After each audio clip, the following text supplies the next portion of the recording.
Et là-bas, j'ai pris un gros KO à la boxe. Et à la suite de ce KO, en fait, j'ai eu une paralysie de l'épaule. Toute l'épaule gauche complètement paralysée. Je pouvais plus bouger ma main. Donc, j'ai dû arrêter mes études. Je suis rentré en France. Et on m'a annoncé, en fait, je souffrais d'une maladie auto-immune, une spondylarthrite ankylosante. Je me sentais moins que rien parce que j'avais plus de passion, j'avais plus rien. J'enchaînais les petits boulots, j'enchaînais les galères, comme on dit. J'ai commencé à vivre seul. J'ai rencontré une ex-copine, une autre. Et en fait, la seule chose qui me rendait vivant à ce moment-là, c'était de sortir. J'enchaînais les conquêtes d'un soir. Je me battais, je buvais beaucoup. Je mettais mon salaire dans ça.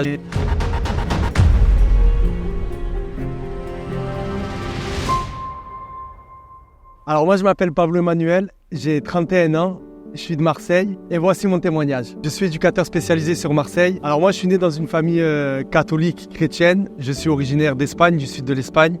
Et donc dans ma famille ça n'a jamais été un tabou. Donc j'ai eu une enfance assez tranquille, assez heureuse, ballottée entre la France et l'Espagne. En fait à l'âge de mes 13 ans, j'ai commencé à vouloir plus de choses, à connaître encore plus Dieu, à connaître la Bible, j'ai acheté une Bible.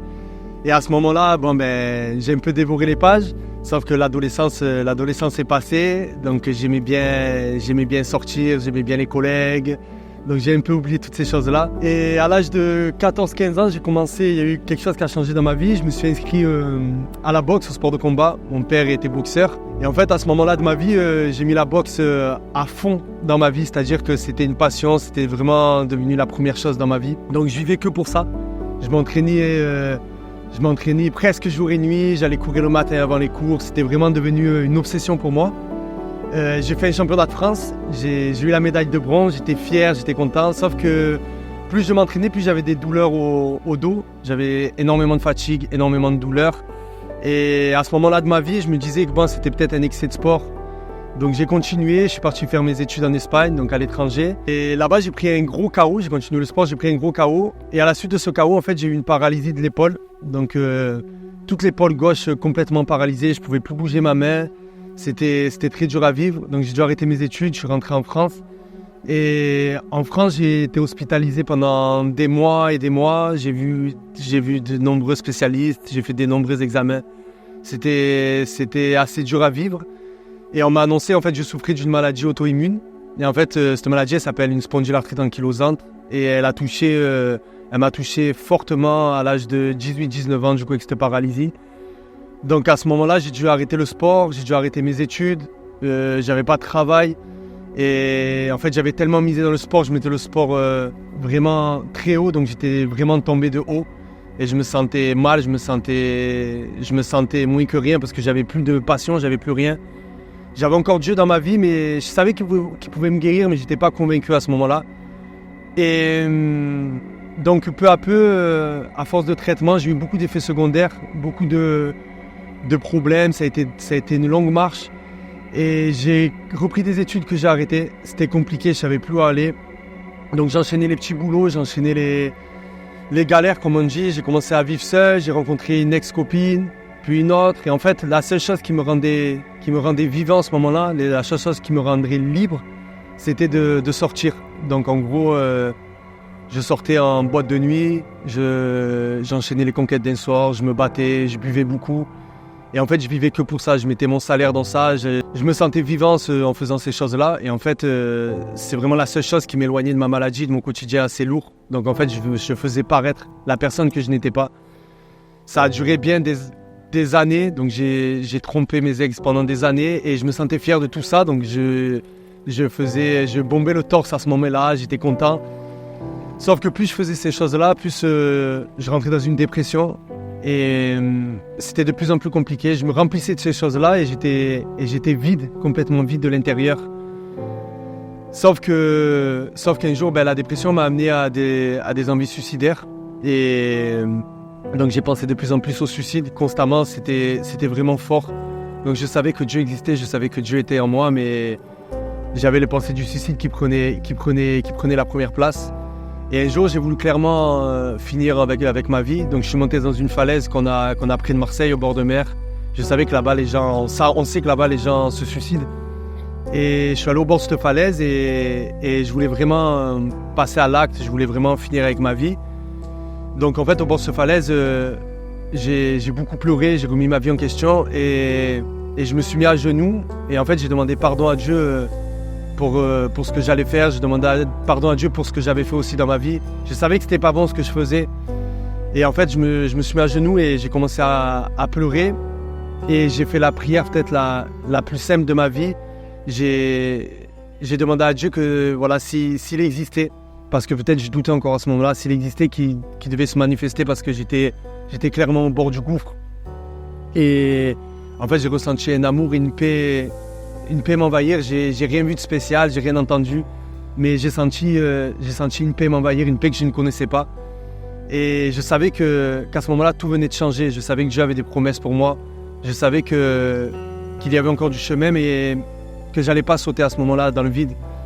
Donc du coup, je suis parti de cette falaise soulagé, triste, mais soulagé. Et j'ai été hospitalisé en hôpital psychiatrique. Donc j'ai fait l'hôpital psychiatrique. Mais je savais que c'était le plan de Dieu. Je savais qu'il allait me sortir de tout ça.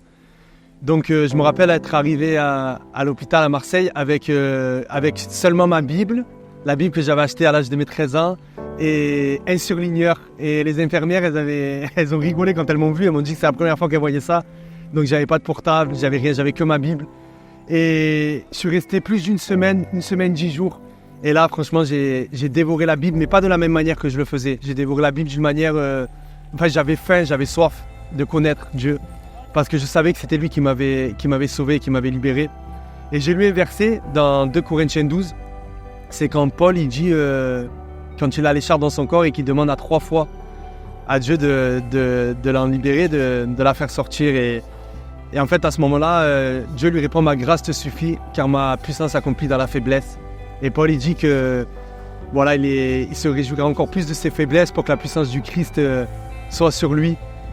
Et à ce moment-là, voilà, j'ai compris que dans ma faiblesse, j'étais fort pour Christ, par Christ et en Christ. Et ce verset, il a résonné de fou dans ma vie. C'était incroyable, je le connaissais.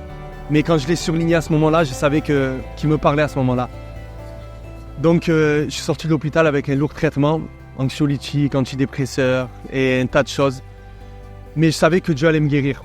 Et les années sont passées, j'ai continué dans mes travers. C'est fou, c'est paradoxal, je savais qu'il m'avait guéri, mais j'ai continué dans mes travers. Donc, j'ai continué dans les sorties, les boîtes de nuit et toutes ces choses-là.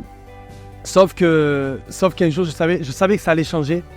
Et j'ai prié Dieu, j'ai dit, il faut que tu me donnes une église. Je connaissais les églises évangéliques, mais j'en avais pas une où je me sentais vraiment bien. Et de fil en aiguille, j'ai fait ma formation pour travailler dans le social. J'ai rencontré un éducateur qui était dans une église, j'ai fait mon stage avec lui. Et il m'a dit, écoute, pour Pablo, j'ai une église. Viens un jour dans mon église et tu verras ce qui se passe. Donc j'ai mis 1 an à retourner dans son église. Je voulais une église et finalement, j'allais pas à l'église. Et au bout d'1 an, quand je suis allé dans cette église, je me suis assis au fond. Et le pasteur, il a prêché sur « Je suis le chemin, la vérité, la vie ». Et là, je me suis dit, ça y est, je suis dans le bon chemin. Et je savais que j'allais me libérer de toutes les choses que j'avais, de toutes les choses mauvaises que je faisais, de toutes les choses qui me faisaient encore du mal. Et depuis, en fait, ma vie, elle a complètement changé. Alors, je ne suis pas guéri de ma maladie, de la maladie de la spondylarthrite. J'ai toujours des douleurs, c'est toujours compliqué avec le travail, je suis beaucoup en arrêt maladie. J'ai beaucoup encore d'épreuves, mais en fait, Dieu, il a clairement guéri mon cœur. Et je pense que c'est le plus important. Il m'a sauvé complètement de la dépression, du mal-être que j'avais. Il m'a libéré de tout ce qui rongeait ma vie, de toutes ces sorties, de toutes ces tromperies, de toutes ces choses que je pensais tout simplement qui me rendaient heureuse, mais qui ne me rendaient pas heureux, que tout était éphémère. Et ce jour-là, je suis sorti, j'ai demandé pardon à beaucoup de personnes. Et j'ai complètement tout stoppé. Moi, ce que je conseille à faire à ces personnes, parce que je suis resté 5 ans avec ces envies de suicide, et j'ai pas voulu écouter mes proches. Et je pense que les proches, ça a été un outil que Dieu clairement m'envoyait. Et je pense qu'il ne faut pas penser, surtout en étant chrétien, qu'il ne faut pas aller voir des psychiatres, il ne faut pas aller voir des docteurs. Parce que je pense que c'est essentiel, ça fait partie, je pense, d'un processus. Moi, je n'ai pas voulu le faire parce que je me dis, Dieu peut me guérir, Dieu peut me soigner. Et finalement, il s'est servi de tout ça pour le faire. Et ça a été en fait, ça a été vraiment des outils qu'il a mis en place pour moi. Et après, je pense que demander pardon à Dieu et pour ses péchés. Parce que moi, à ce moment-là, au bord de ce falaise, j'ai accepté Jésus en tant que Seigneur. Je l'avais en tant que Sauveur, mais là, je voulais l'accepter en tant que Seigneur. Et je l'ai vraiment laissé tous mes fardeaux, quoi. Je me suis baptisé 1 an après. Et ça faisait longtemps que je voulais me baptiser depuis l'âge de mes 13 ans. Mais je ne pouvais pas, je le sentais pas avec tout ce qui m'est arrivé. Et je savais que c'était le bon moment. Et en fait, depuis je fais de la musique pour Dieu. Je fais de la musique pour témoigner. Et j'ai fait ma première musique qui s'appelle Jésus m'a sauvé. Et voilà, dans cette musique, j'ai témoigné de ce que Dieu a fait dans ma vie. Ça a un peu pris, ça a touché certaines personnes. J'ai fait mon témoignage dans des églises. J'ai fait cette musique dans les églises. Beaucoup de personnes sont venues me voir par rapport aux envies suicidaires, à des gens qui ont aussi des maladies auto-immunes qui ne se voient pas forcément. Du coup, ça libère la parole et on voit que Dieu peut changer, que Dieu peut sauver et que vraiment je suis passé de rien à tout. Et voilà, il a vraiment changé mon cœur. Et je sais que j'ai encore cette maladie, je sais que Dieu peut me guérir, mais je sais qu'il me fait passer aussi par là pour m'apprendre encore beaucoup de choses. Parce que voilà, j'arrive à glorifier chaque moment de vie et je rends grâce pour ça. Voilà. Alors j'aimerais bien vous faire une couplet de ma musique Jésus m'a sauvé, qui raconte mon témoignage et ça raconte un peu la deuxième partie de mon témoignage. Donc voilà, je vais vous le faire.